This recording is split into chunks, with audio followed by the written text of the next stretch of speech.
Eliminating suffering begins when you stop obeying everything you feel, because what is destroying you is not just life. It is the blind way you surrender to every fear, every lack, every thought that invades you and instantly becomes truth within you.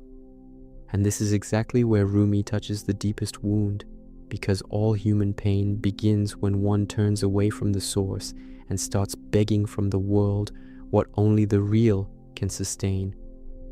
Meanwhile, Murāqaba, in the Sufi tradition, is precisely this inner vigilance lit by the awareness that God sees you, that your heart is exposed, that your inner world is not a chaos without a witness. And if you stay until the end, you will understand how to stop being dragged by your own suffering and begin, from within, to break the chain that keeps you bound to it. Because your suffering does not begin when someone leaves. It does not begin when a plan breaks. It does not begin when life denies you something. That is pain. Suffering is what you do with the pain afterward. Suffering is when the mind takes the wound and rubs it, until it becomes identity. Suffering is when you turn a loss into a definition of who you are. Suffering is when you feel an emotion and kneel before it as if it were a command. And that is why you feel exhausted, not just because it hurt, but because you never stop feeding what hurts. You visit the wound as if it were an altar. You return to the scene. You repeat the phrase. You relive the abandonment. You reopen the memory. You converse with your own scoot until it grows and takes over the entire house. Murāqaba enters exactly there, not as escape, not as anesthesia, not as positive thinking, but as vigilance, inner vigilance, a lit gaze, fierce presence, sobriety of the heart. At the spiritual foundation of this path lies the idea of ihsan, to live before God with such awareness that you act as one who is always being seen. And if you cannot yet live as one who sees, then at least live as one who knows they are being seen. The Sufi tradition developed this watchfulness as an attention of the heart upon itself before God, not merely a cold mental observation. It is not just noticing thoughts. It is noticing thoughts without selling yourself to them. It is not just perceiving emotions. It is perceiving emotions without giving them the throne. And this confronts you because it dismantles the ego's most cherished illusion, the illusion that everything happening inside you is you. It is not. Not every fear is you. Not every anger is you. Not every lack is you. Not every fantasy of rejection is you. Not every urge to run, demand, possess, control, beg, take revenge, punish yourself, humiliate yourself, disappear. No. Often, this is just a raw movement passing through the house. But since you never guard the door, everything enters, sits at the table, shouts your name, and takes command. So an impulse becomes destiny, an emotion becomes decision, a thought becomes truth, and then you say, life dragged you, when in fact, it was your lack of vigilance that handed you over. Rumi strikes exactly this place, because his work revolves around separation, the longing for the origin, the heart torn from the source and driven mad by what is lesser than God. The beginning of the Masnavi uses the image of the reed cut from its origin, crying out in separation. And this lament is not just beautiful poetry, it speaks of the entire human condition. A person suffers because they were made for the real, yet try to fill themselves with applause, romance, control, image, future, promise, pleasure, distraction. So they ask eternity from what decays. They ask rest from what changes. They ask identity from what collapses. They ask salvation from what fails. And when all of this fails, they call it injustice. But often, it was emotional idolatry disguised as necessity. That is why this path does not caress you first. It exposes you. It shows you that part of your suffering is attachment to your own drama. It hurts to hear this, but it is true. There is a part of you that does not want to heal. It wants to keep circling the same hole because there it still feels like someone. As long as you suffer over it, you are still tied to it. As long as you relive it, you keep it alive. As long as you define yourself by it, you do not have to be born again. And being born again is frightening, because without the old pain, you might have to discover who you are without it. You might have to live without the wounded character you have fed for so long.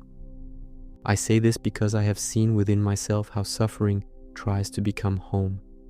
I have seen how the mind searches for reasons to keep hurting, even when the exit door already exists. I have seen how the heart, when not watched, invents stories to justify its own imprisonment. And the most dangerous part is that it does not look like a prison at first. It looks like depth. It looks like sensitivity. It looks like intensity. It looks like love. It looks like lucidity. But often, it is just repetition of attachment with beautiful language. It is the ego crying with poetry in its mouth, so it will not be exposed. So the first cut of Murāqaba is simple and brutal. You stop immediately merging with what arises. Fear arises, you see it. Lack arises, you see it. Shame arises, you see it. The fantasy of being rejected arises, you see it. The urge to send a message, to demand, to explain yourself, to justify yourself, to shrink, to sell yourself for crumbs arises, you see it. Seeing is not yielding. Seeing is not becoming hostage. Seeing is not letting the ego's first movement become your master. And here is the holy violence of this practice. You begin to discover that you do not have to obey everything you feel. That changes everything. Because until then, you lived as if emotion were decree, and it is not. But vigilance is not repression. This is crucial. Murāqaba is not crushing emotion. It is not pretending it did not hurt. It is not hardening your chest into stone. It is not denying the wound. It is looking at the wound without handing your soul over to it. It is feeling without kneeling. It is allowing pain to exist without allowing it to govern. This is where many fail, because they either drown in emotion or try to kill it. The path is neither. The path is to pass through, to look, to remain, not to flee, not to dramatize, not to theatricalize inwardly, not to turn every wave into identity. When you truly practice this, something begins to appear. Suffering always has a hidden center. Almost always, it is defending an attachment. You suffer so much because you wanted to control the outcome, because you wanted to be chosen, because you wanted to be confirmed, because you wanted to be seen in a certain way, because you wanted life to obey the image you created of it. So Murāqaba is not just observing that you are suffering. It is asking, in the fire of the moment, what in me is demanding worship right now? What in me is screaming, without this I die? What in me is turning something created into an absolute? This question is a blade, because suddenly you realize that suffering does not come only from losing the object. It comes from the hidden worship of the object. And when this becomes clear, you understand why so many suffer even when they get what they wanted. Because the problem was never just not having, it was being chained. There are people who get the relationship and keep suffering. They get money and keep suffering. They get recognition and keep suffering. They get the answer they wanted and keep suffering. Why? Because the suffering was not only caused by the absence of the thing, but by inner slavery to the thing. If the heart remains prostrated before the finite, it remains vulnerable to fear, loss, silence, change, decay. The object changes, but the servitude remains. Murāqaba deepens. At first, you watch thoughts, then you watch desires, then motivations, then you begin to watch even the secret pleasure you feel in certain pains.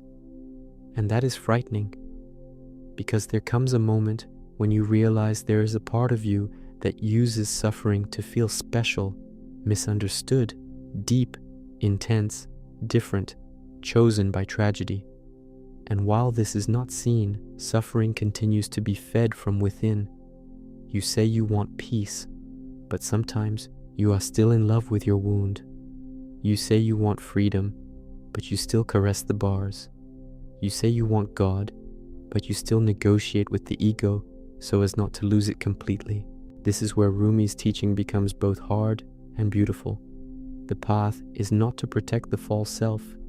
It is to burn it in love, not sentimental love, not love as pleasant emotion, but love that unsettles you, corrects you, empties you, tears you from the false center you built. Rumi does not point to cheap comfort. He points to return to the one, to the abandonment of the illusion of independence, to the breaking of the fantasy that you are a small wounded God at the center of the universe demanding everything respond to you. In Rumi's horizon, life moves toward union with the true through love and the abandonment of the separate self. And this completely changes the reading of suffering. It stops being mere personal misfortune and becomes often a sign of disorder in the heart. So the real step-by-step of this practice is not decorative. First, you interrupt fusion with what arises. Then you sustain presence without escape. Then you ask what that suffering is trying to protect or idolize. Then you return the center to God, inwardly, in silence, without theatrics, without haste. And then you remain there long enough not to run back to the old addiction of reacting. It sounds simple, but simple does not mean easy, because the ego prefers 1,000 distractions to 5 minutes of real lucidity. 5 minutes of real lucidity already begin to destroy an entire empire of self-deception. In practical life, this happens in seconds. Someone ignores you and your chest tightens. Before, you became the emotion. Now, you watch. A plan breaks and your mind launches into scenarios of ruin. Before, you obeyed. Now, you watch. A memory returns and tries to trap you in the same inner room. Before, you lay down on the floor of the mind. Now, you watch. And watching here is not saying pretty words. It is noticing the exact second suffering tries to capture you and not handing over your neck. That is where the technique becomes concrete liberation, not discourse. And the more you do this, something strange happens. Pain may still come, but it no longer finds the same home. Before, it found a warm room, food on the table, a ready story, a ready identity, a built altar. Now, it finds light. And pain hates light when it wants to become dominion. Lack hates light. Exaggerated fear hates light. Resentment hates light. The compulsion to imagine the worst hates light. Because light is vigilance, light is presence, light is the end of automatic possession. And that is why Murāqaba seems silent on the outside, but inside it is war. Yet there is an even deeper layer. Perhaps the deepest is this. You suffer because you still believe yourself absolutely separate, alone, abandoned inside your own mind. And Murāqaba corrects this at the bone. It is not just looking inward, it is looking inward before God. This changes the entire texture of the experience, because it is no longer merely, I am observing my suffering. It is, my suffering is being seen, my heart stands before the real. I am not alone inside my chaos.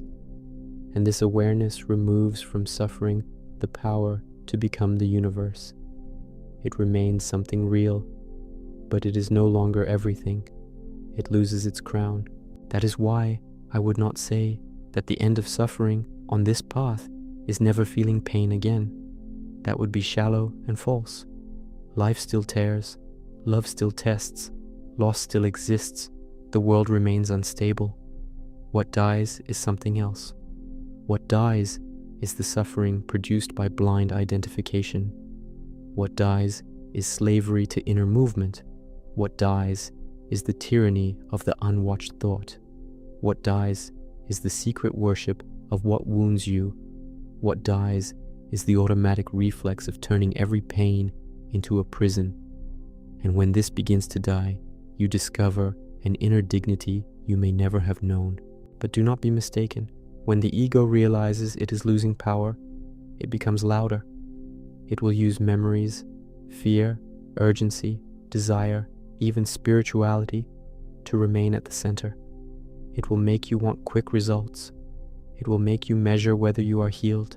It will make you want to feel peace immediately so you can declare victory.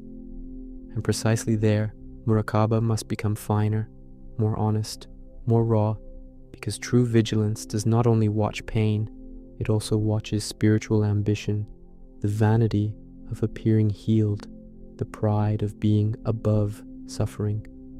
And almost no one speaks about this. Almost no one tells you that suffering can leave through the door of pain and return through the door of superiority. So, the burning question is not just whether you want to stop suffering. The deeper question is whether you truly want to stop being governed by what you feel. Because as long as you love your own reaction more than truth, suffering will keep finding passage. As long as you prefer defending the wounded character over watching the heart before God, the chain remains. As long as you insist on asking the world for what only the source can give, the cycle continues. And when this finally becomes clear, another door opens, perhaps even more uncomfortable, because you realize that your greatest pain may not be rejection, loss, or silence, but the amount of identity you still extract from these things. And when that layer is seen, what reveals itself beyond it is deeper, more intimate, more impossible to ignore. Because after you see that you were drawing identity from your pain, the next shock is even harsher. You realize that often you were not suffering only because of what you lost, but because of what that loss did to the image you had of yourself. It was not just the person who left, it was the feeling of not having been enough. It was not just the plan that failed, it was the collapse of the character who imagined himself in control. It was not just the silence of the world, it was the scream of the wounded ego for not being answered when it wanted, how it wanted, by the reality it wanted to dominate. And when this appears, Murāqaba becomes even sharper, because now you are not just watching thoughts or emotions. You are watching the false center trying to survive inside each emotion. You begin to notice that almost all prolonged pain tries to drag you into the same lie, the lie that you are what happened to you. And no, you are not the abandonment you lived through. You are not the betrayal you received. You are not the humiliation you felt. You are not the delay of your life. You are not the dark phase. You are not the anxiety that visits you. You are not the lack that passes through you. All of this may have passed through your chest, but passing through you does not grant these things the right to bear your name. And this is where inner vigilance becomes almost a surgery of the soul, because it forces you to separate what you are from what is merely happening within you. Until that separation exists, everything becomes confusion. You feel fear and say, I am fear. You feel emptiness and say, I am emptiness. You feel rejection and say, I have no worth. The emotion stays for minutes, but you grant it an eternal contract. That is why so many people live trapped in passing states as if they were eternal sentences. A bad day becomes proof of failure. A rejection becomes a sentence of lovelessness. A relapse becomes the definition of one's essence. And the mind does this quickly. It does not argue cleanly. It hijacks. It takes a strong sensation and pastes it onto your face as if it were identity. And if you do not watch, you believe it. You believe it with your body, with your memory, with your breath, with your imagination. You believe it so much that you begin to act like it. This is how suffering stops being an experience and becomes a structure. It builds a home in the way you think, the way you feel, the way you expect the worst before it even exists. But Murāqaba breaks this chain at the exact point it is born. It teaches you to notice the first second of capture, the first second in which the mind takes a fact and tries to turn it into identity, the first second in which an emotion tries to take your name, the first second in which your chest tightens and the old character wants to step on stage saying, again, always, never, no one, I am worthless, I was forgotten, I was left, life denied me. Notice how almost all prolonged suffering speaks this total, absolute, heavy final language. It never says, this hurts now. It always wants to say, this is me. This has always been so. This will never change. That is why it is so hypnotic. It does not offer only pain. It offers an entire story for you to live inside. And I have seen how convincing that story feels when the heart is unwatched. I have seen how a single memory can grow into a tribunal. I have seen how a simple discomfort can pull 10 years of old wounds and throw everything into the same instant, as if the entire past had returned to prove that the present pain is definitive. And it is in that moment that almost everyone loses the battle, because they believe they need to solve everything by thinking more, feeling more, analyzing more, diving deeper into their own labyrinth. But often that is not depth. It is drowning disguised as reflection. It is the mind spinning you so you will not see. Murāqaba does not ask you to dig endlessly into confusion. It asks you to turn on the light. And light here is not a beautiful idea. Light is presence without alliance with chaos. Light is watching the movement arise and not selling yourself. Light is noticing that the mind wants to run into a narrative and refusing that marriage. Light is enduring the discomfort of not reacting in the old way, because that is what hurts. It is not only the emotion that hurts, it is the withdrawal from the old pattern. It hurts that you no longer throw yourself into the familiar story. It hurts that you do not send the impulsive message. Do not chase confirmation. Do not defend yourself immediately. Do not feed the fantasy. Do not dramatize alone inside. It hurts because the ego is deprived of its usual drug. And many confuse this withdrawal with worsening, when in fact it is already the beginning of healing. Perhaps that is why so many give up precisely when they are closest to breaking a chain, because when you stop feeding suffering, it first seems to grow. When you do not obey anxiety, it protests. When you do not merge with lack, it screams. When you do not give stage to resentment, it knocks louder. And if you do not understand this process, you think the practice does not work. But it works precisely because it reveals how addicted you were to reacting. Suffering, accustomed to being served, does not accept being watched in silence. It thrashes. It tries to convince you that without it, you will lose control, lose protection, lose identity. But that is a lie. What you lose is the prison you learn to call personality. So the next step of inner vigilance is this. When the wave comes, do not negotiate with it. Do not enter into conversation as if it knew the truth about you. Do not accept every accusation your internal state makes. Do not treat every sensation as revelation.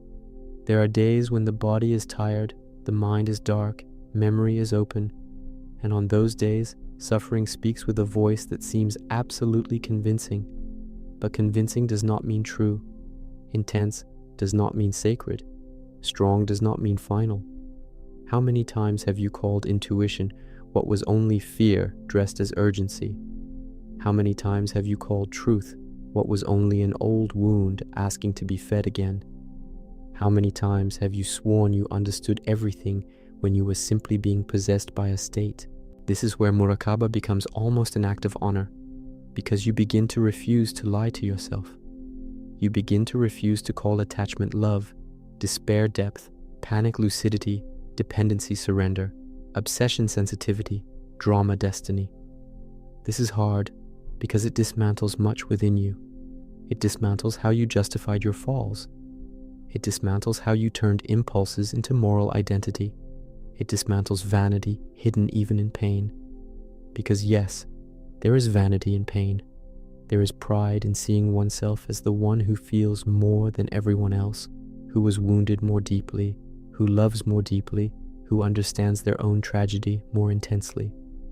And while this is not seen, suffering continues to seem noble when, often, it is still just attachment trying to remain. Rumi cuts through this because, in his horizon, love does not inflate the wounded ego. It dissolves it. True love does not make you more trapped in yourself. It makes you less. It does not make you more dramatic. It makes you more surrendered. It does not make you more centered on your own demands. It empties you of yourself and fills you with the real. So every time a pain closes you further and further around your small self, there is something there that must be watched, not because the pain is false, but because it may be being used by the ego to bend you back toward itself. And almost no one realizes how much they suffer, not only from being hurt, but from turning the hurt into an altar. That is why the most decisive question is not, how do I make the pain disappear now? The question is, what does this pain want me to worship? What does it want to place at the center? What does it want me to pursue as if it were salvation? What does it want me to fear as if it were annihilation? Because every pain that becomes lasting suffering is usually guarding a hidden idolatry. Sometimes it is the idolatry of being loved by a specific person. Sometimes it is the idolatry of being seen in a certain way. Sometimes it is the idolatry of never failing, never falling, never being small, never being ordinary. And until this is seen, you try to heal the surface without touching the center. But when you touch the center, everything changes, because then you understand you do not need to conquer the object to be free. You need to break the worship. And this even changes how you breathe in the middle of crisis, because instead of saying, I need to fix this now, something in you begins to say, I need to remain awake now. Instead of running to extinguish discomfort, you stay. Instead of seeking anesthesia, you observe. Instead of making inner vows, you fall silent. Instead of handing the wheel to the first emotion, you hold presence. From the outside, this seems small. Inside, it is immense. Because every time you remain awake without merging with chaos, a brick of the prison falls. Every time you see the impulse and do not kneel, a chain weakens. Every time you cross the wave without becoming the wave, something in you remembers an ancient freedom that was always there, buried beneath the noise. And perhaps that is what frightens most, realizing that much of your suffering could lose strength if you stopped serving it as you have until now. Because this removes the excuse that you are entirely at the mercy of what you feel. No, you do not control everything that arises, but you can stop crowning everything that arises. You can stop turning every visitor into a king. You can stop opening the door of your inner house to every voice with a tone of urgency. You can begin to discern, and discernment here is not a cold act. It is an act of love for truth. It is saying, I will not call my essence everything that passes through my mind. I will not offer my name to every shadow that crosses my chest. I will not allow myself to be possessed so easily. This is the moment when vigilance ceases to be merely a practice and begins to become a posture of the soul. You walk, but inwardly you observe. You speak, but inwardly you observe. You feel, but inwardly you observe. Not with paranoia, not with sick rigidity, not with artificial tension, but with a new sobriety, like someone who has understood the cost of living asleep. Because living asleep is too expensive. It costs peace, it costs dignity, it costs clarity, it costs entire decisions made under passing states. It costs relationships destroyed by reactions that seemed inevitable at the time. It costs years serving wounds that were never questioned. It costs forgetting God at the center of the heart. And here the path becomes even more intimate, because there comes a moment when you do not watch only when pain comes. You begin to watch also when pleasure comes, when praise comes, when hope comes, when euphoria comes, because you understand that lack of vigilance does not only ruin bad moments, it also loses you in the good ones. You cling to what brings relief just as you sink into what brings pain. You attach to the pleasant state and begin to suffer in advance just by imagining it will go away. So vigilance must be total, not total in the sense of neurotic perfectionism, but total in the sense of sincerity.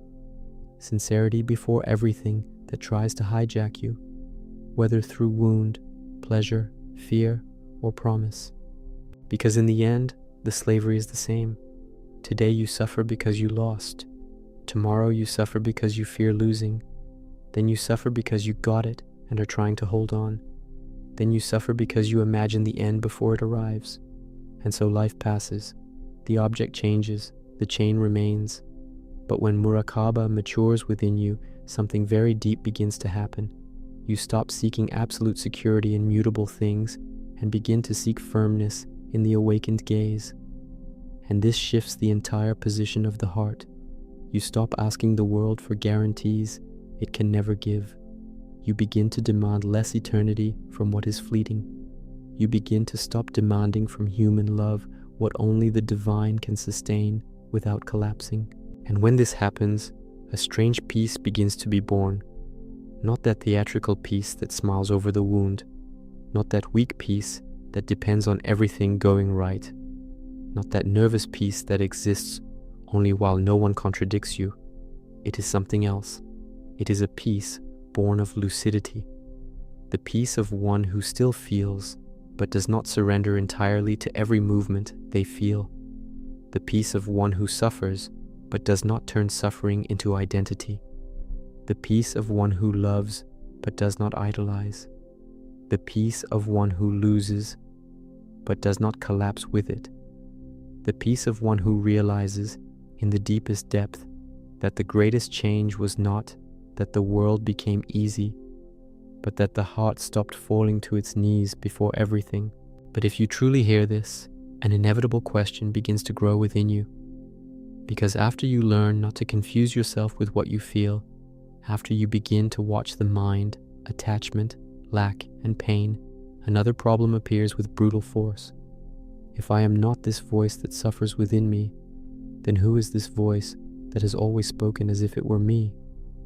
Who is this inner imposter that has taken my life so many times? And how many of my decisions were never truly mine because of it? This question changes everything because it tears the veil of the oldest deception of the inner life.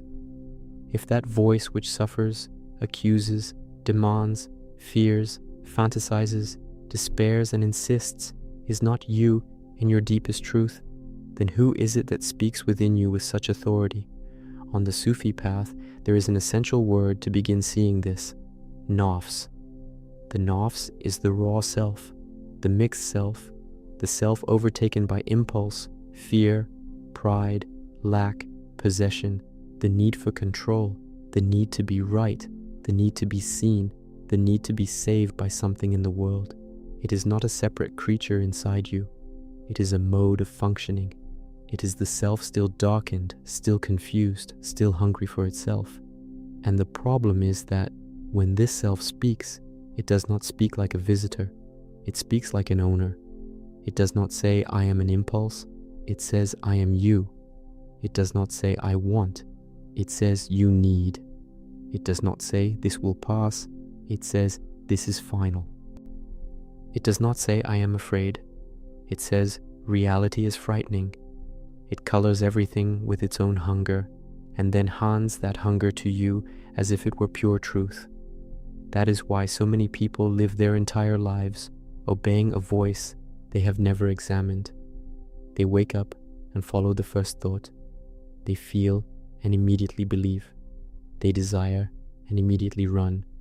They fear and immediately withdraw. They remember and immediately suffer again. They do not live. They react. They do not choose. They are pulled. And worse, they think they are being honest with themselves, when often they are simply serving the nafs without realizing it. The nafs does not want lucidity. It wants centrality. It wants to remain on the throne. It wants to keep interpreting everything from its own wound. It wants to turn any situation into something that confirms its importance, its lack, its insecurity, its superiority, its victimhood, its urgency. It wants to remain the center of the drama because losing the center hurts it more than continuing to suffer. And this is where Murāqaba reaches a deeper place than it first seemed. Before, you thought you were learning to observe pain. Now you realize you are learning to unmask the false king within you. You are learning to see who takes the floor whenever you are touched, contradicted, ignored, wounded, desired, praised, threatened. You are learning to notice who rushes to take control of the scene. And almost always it is the same.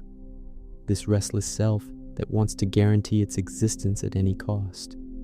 Sometimes it dresses as sadness, sometimes as anger, sometimes as spiritual purity, sometimes as love, sometimes as humility, sometimes even as wisdom. But underneath, it is the same demand. Me first, me at the center, me being confirmed, me being saved, me being protected, me being fed. That is why pain is not the only test. Praise is too. Rejection tests you. Applause also. Loss tests you. Achievement also. Because the nafs uses everything. If you lose, it says you are a failure. If you win, it says you are special. If someone ignores you, it turns it into proof of abandonment. If someone admires you, it turns it into addiction. If you fail, it throws you to the ground. If you succeed, it wants to intoxicate you. It never rests, because its hunger is never truly satisfied. And that is why obeying this voice always leads to the same place: exhaustion. Even when it gives you pleasure for a few minutes, underneath, there is still an unbearable tension.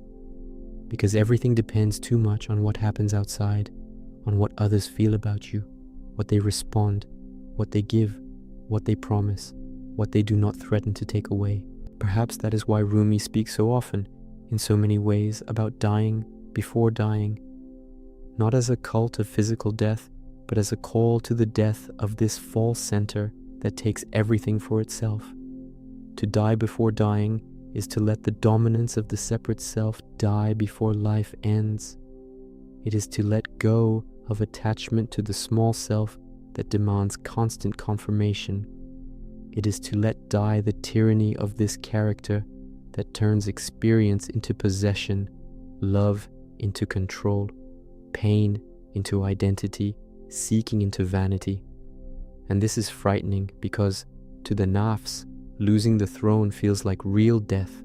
It feels like annihilation. It feels like disappearing. It feels like ceasing to exist. But what dies is not your true being. What dies is the usurpation. What dies is the lie of the false center. What dies is the confusion between what you are and what passes through you. Yet no one gives up this false center easily. It resists in silence. It resists in noise. It resists even with beautiful arguments.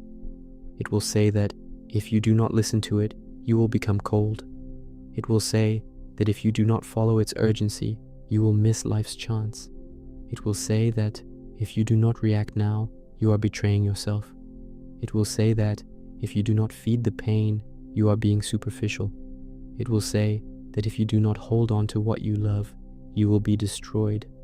Notice how this voice always presents itself as protection, when often it is only trying to keep ruling. It speaks like a guard, but behaves like a jailer. It promises to save you, but keeps returning you to the same cell. I have seen how this voice can even imitate sincerity. You think, I'm just being honest about what I feel. But sometimes, you are not being honest. You are being submissive. You are accepting, without examination, everything your internal state dictates. Real honesty is not kneeling before the first impulse. Real honesty is seeing clearly what is moving within you. It is recognizing without disguise, this is not love. It is fear of losing. This is not discernment. It is paranoia. This is not surrender. It is dependency. This is not intuition. It is an old wound trying to control the future. This is not depth. It is fascination with your own pain. This honesty hurts because it dismantles the ego's favorite stories, but only it opens the door to freedom. That is exactly why Murāqaba must become more than a technique practiced for a few minutes a day. It must become a way of being, because the nafs does not appear only in prayer, in silence, or in great crises. It appears in details, in tone of voice, in the look that seeks validation, in the need to be understood immediately, in the discomfort of not being recognized, in the anger of not controlling the outcome, in the secret pleasure of being praised, in envy hidden behind silent comparison, in the desire to seem more awakened than others, more suffering than others, more pure than others. It slips through tiny cracks and, when unseen, takes over the entire house from underneath. So, the work becomes more refined. It is no longer enough to watch the big wave. You begin to watch the small movement, the slight tightening when someone does not respond, the sting of pride when someone approves, the need to correct the image others have of you, the urgency to explain your worth, the pleasure in imagining yourself spiritually special, the resistance to accepting that you control nothing, the exaggerated sadness when reality does not confirm the character you built. Each of these seems too small to deserve attention, but it is precisely in them that the false center feeds itself every day. Great suffering almost always grows from these small, repeated feedings in silence. And when you begin to see this, a sacred shame appears, not the shame that humiliates and crushes you, but the lucid shame of realizing how much you lived bowed to an unworthy king, how much you offered your heart to small, unstable, childish, hungry movements, how much you let fear name things, how much you let pride define your reading of life, how much you let lack paint the whole world with the color of abandonment.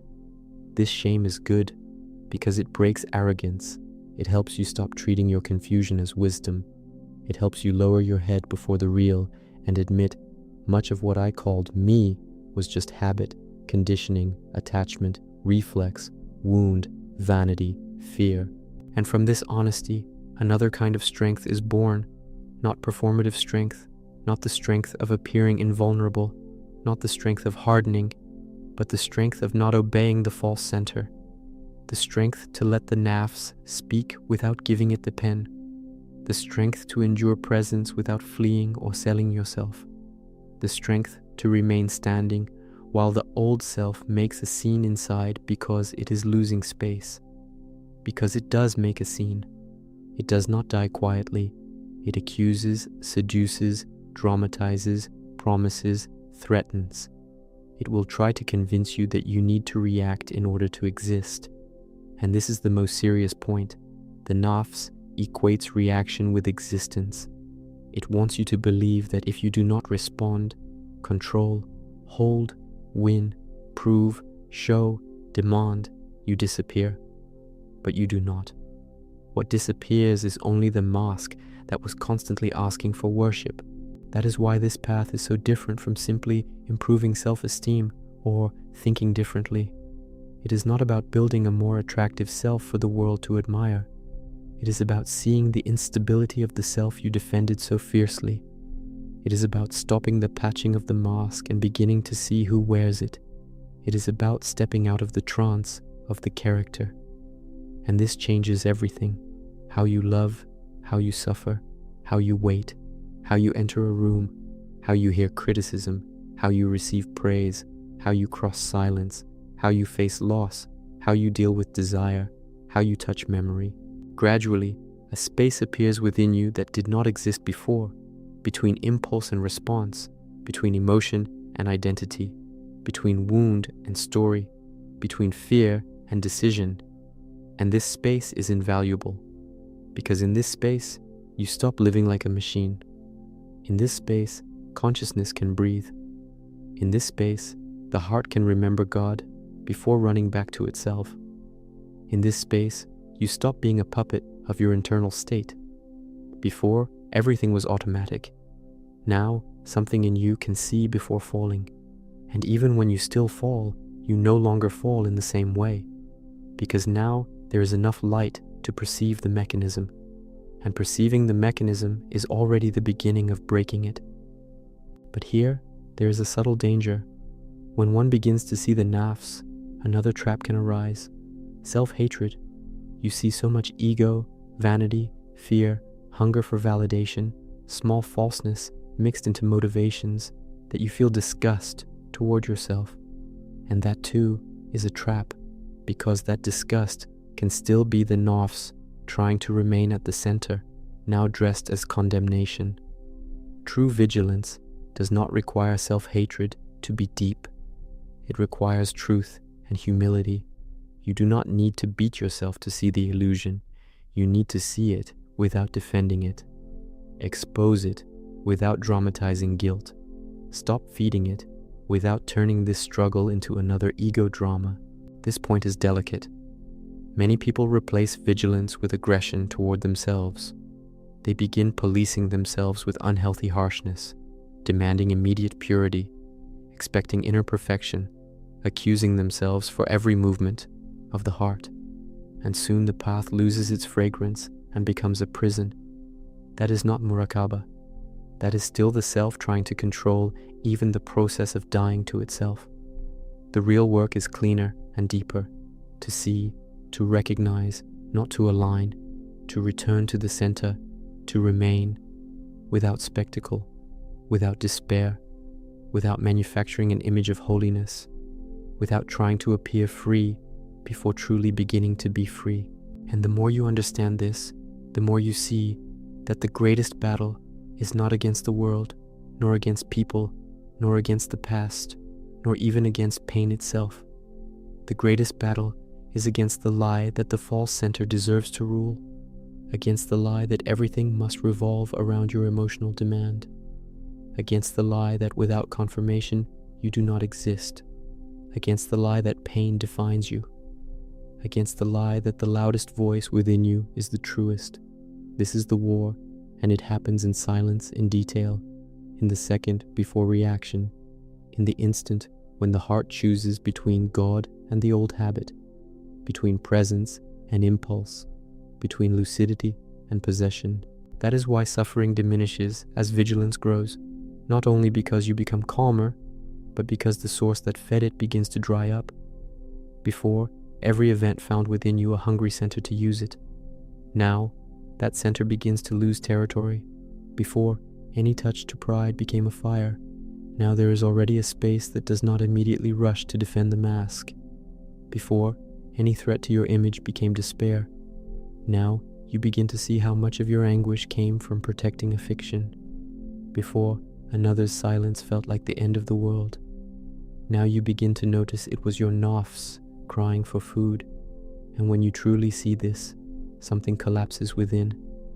An old lie weakens. A wheel slows down. But when that wheel slows, another thirst appears. A cleaner, more serious thirst. Because if the problem was not only pain, nor thought, nor emotion, but this false centrality that ruled your life, then an inevitable question arises, deeper than all the previous ones. If this false center must lose the throne, what takes its place? What remains when the self that always wanted to control, possess, and be confirmed finally begins to fall? What remains is not a dead void, not a cold nothing, not a person erased, without will, without face, without life. What begins to appear is something that suffering had been hiding from you all along, a center deeper than the ego, quieter than the mind, more stable than emotions, more real than the anxious character that spent years trying to be saved by everything that passes. On the Sufi path, this touches the idea of the living heart, the heart no longer hypnotized only by itself, the heart turning back toward God. And this is decisive, because while the nafs sits on the throne, everything revolves around lack, threat, comparison, possession, fear, control. But when that false center begins to fall, another quality of presence emerges, not inflated, but surrendered, not demanding, but perceiving, not shouting I, but capable of bearing reality without turning everything into personal drama. That is why the fall of the false self is so frightening at first. You confuse the end of noise with the end of life. You confuse the weakening of compulsion with loss of intensity. You confuse surrender with annihilation. But much of what you called intensity was agitation. Much of what you called depth was over-identification. Much of what you called love was fear of loss dressed in beautiful language. Much of what you called authenticity was raw, immediate, unexamined reaction. And when all this begins to lose strength, the ego panics and says, you are becoming empty. But no, you are becoming less occupied by noise. And only when noise quiets does truth find space to be felt. Murāqaba then reveals something suffering never allowed you to see clearly. There is a difference between being empty of yourself and being empty of meaning. The ego fears being empty of itself because that dethrones it. But the heart only begins to be filled with what is real when it empties the idolatry of itself. As long as everything is me, my pain, my image, my loss, my future, my value, my need, my fear, there is no inner space left. You are crowded with yourself, crowded with reaction, demand, repeated story. And that is why you suffer so much, not only because life struck, but because inside there was no air, no space, no silence, no place where pain could pass without becoming the master of the house. When that space begins to form, something very strange appears, perhaps even uncomfortable, a kind of distance between you and your old despair. The emotion comes, but does not stick the same way. Fear appears, but can no longer sign documents in your name so easily. Lack visits you, but no longer finds the same altar. And this is both beautiful and painful, because you see two things at once. You see freedom beginning to emerge, and you see how enslaved you were without knowing. And this second realization hurts. It cuts deep, because you begin to remember how many decisions you made under fear, how many people you chased out of lack, how many promises you made trying to escape pain, how many times you called destiny what was only attachment, how many times you called my way what was only the nafs driving you. I have seen how this clarity can hurt more than the wound itself for a moment, because now you are not only facing what you suffered, you are seeing how much you collaborated with it, how much you fed, justified, caressed, repeated, protected what was destroying you. And no one likes to see that. The ego prefers 1,000 explanations before admitting it spent years serving its own prison. But when that admission comes, without theater, without self-hatred, something becomes clean, very clean. Because then the struggle stops being confused. You stop fighting imaginary shadows and begin to see the real mechanism. And a seen mechanism begins to lose its power of fascination. Yet this new center does not arrive as spectacle. It does not shout. It does not make promises. It does not make you special. It begins as sobriety, as a remembering, as a quiet firmness, as an attention that does not run to the first urgency, as a heart that no longer wants to be swallowed so easily. And this may disappoint those who expected a mystical explosion, a grand sensation, an intense emotional proof of transformation. But the real path rarely begins with the grand. It begins with the honest, and the honest, at first, is simple and severe. I will no longer obey everything that arises within me. I will no longer call final truth what is only a wave. I will no longer turn a visitor into identity. I will no longer ask from what passes what only the eternal can sustain. Here, Murāqaba connects deeply with another essential Sufi word, dhikr, remembrance, remembrance of God, not as a distant idea, not as empty repetition, but as a turning of the heart toward the real, so it does not remain hostage only to what moves within it, because merely watching yourself without remembering the greater center can turn into dryness, rigidity, spiritual narcissism. You observe your movements, analyze your impulses, examine your motivations, but you remain revolving around yourself. True vigilance does not end in itself. It opens the way for remembrance. I observe so as not to confuse myself, and I do not confuse myself so I can turn toward what is greater than me. That is what changes everything. Without that turning, one may become more controlled, but not yet free, more disciplined, but not yet surrendered. One may learn to manage inner states, but not yet break the secret idol of the self. That is why suffering only truly loses its dominance when the heart changes its axis. As long as the axis is me, at the center trying to feel better, there is still hidden prison, because even spirituality becomes self-preservation. But when the axis shifts to, I want to remain before the real, I want truth more than relief, I want God more than confirmation. Something far deeper begins to unfold, and this makes the path more radical than it seems, because in the end, you are not just trying to stop suffering, you are choosing who governs your interior, and almost no one speaks this plainly. Most want formulas to feel better, but few want to step down from their own throne. Few want to relinquish the demand to be the interpretive center of everything. Few want to admit that chronic suffering is often fed by self-worship. It sounds harsh, but without this wound, there is no real healing. So what replaces the false king is not another refined character, not a spiritualized version of the same ego, not a calmer mask replacing an anxious one. What begins to occupy that space is humble presence, clean attention, a heart less occupied with itself, a growing capacity to face reality without turning everything into fuel for its inner drama. And the more this matures, the more you notice something almost offensive to the ego. Life becomes more real and more simple at the same time. More real because you stop decorating, distorting, dramatizing. More simple because you stop carrying the weight of sustaining a character at all times. But this simplicity is not cheap. It is costly. It costs giving up the fantasy of control. It costs giving up the secret pleasure of victimhood.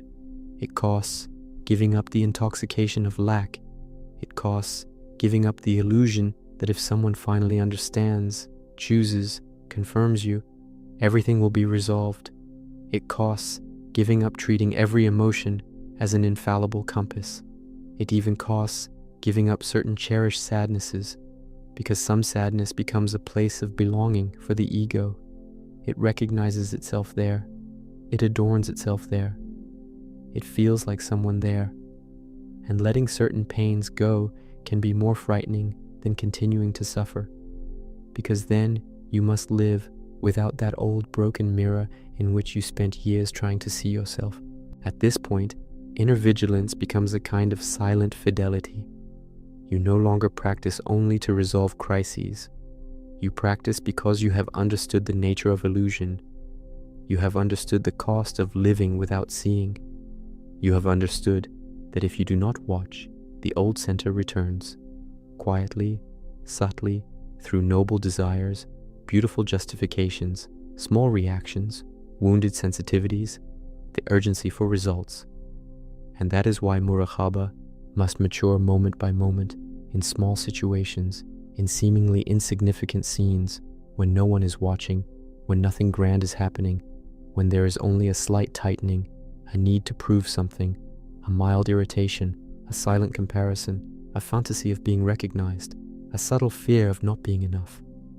It is at this level that freedom is either solidified or lost, because suffering is not sustained only by great events.